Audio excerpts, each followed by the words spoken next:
স্বল্প রানে all out হওয়ার শঙ্কায় ভারত। বাংলাদেশি বোলারদের দারুণ নৈপুণ্যে নিয়মিত বিরোধিতা উইকেট হারিয়ে ব্যাটিং বিপর্যয় রোহিত শর্মার দল। পেসার হাসান মাহমুদের 4 পার।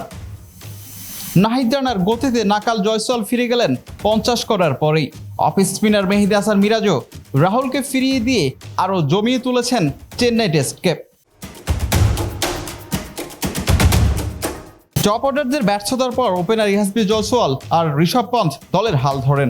প্রথম 10 ওভারে 34 ঘরেই 3 উইকেট হারানোর পর এই দুই বাঁহাতি ব্যাটার প্রাথমিক বিপর্যয় সামলে নেন। লাঞ্চ বিরতিতে যাওয়ার আগে আর কোনো বাধা আসতে দেননি। দ্বিতীয় সেশনের শুরুতেই ঋষভকে লিটনের ক্যাচ বানিয়ে খুব বেশি দূর যেতে দেননি হাসান মাহমুদ। ভয়ঙ্কর হয়ে ওঠা এই ইন্ডিয়ান কিপার ব্যাটারকে আউট করে রানের চাকা কিছুটা হলেও প্রতিরোধ করতে সক্ষম হন টাইগার বোলাররা।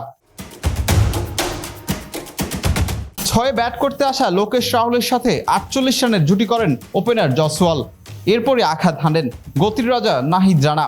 দেয়াল হয়ে থাকা এই ওপেনারকে অসাধারণ এক বলে আউট করেন। যে বলে জয়সওয়ালকে আউট করেন সে বলের গতিটাও ছিল ঘন্টায় 148 কিলোমিটারের বেশি। নাহিদের ব্রেক থ্রু দেওয়ার পরে স্ট্রাইক করেন মেহেদী হাসান মিরাজ। শট লেগে দুর্দান্ত এক ক্যাচে ফিরে যান লোকেশ রাহুল। ভারতকে 200 রানের নিচে অল আউট করার স্বপ্ন দেখে বাংলাদেশ। বিলাল হোসাইন শিমুল, ভিটি আর্কাইভ।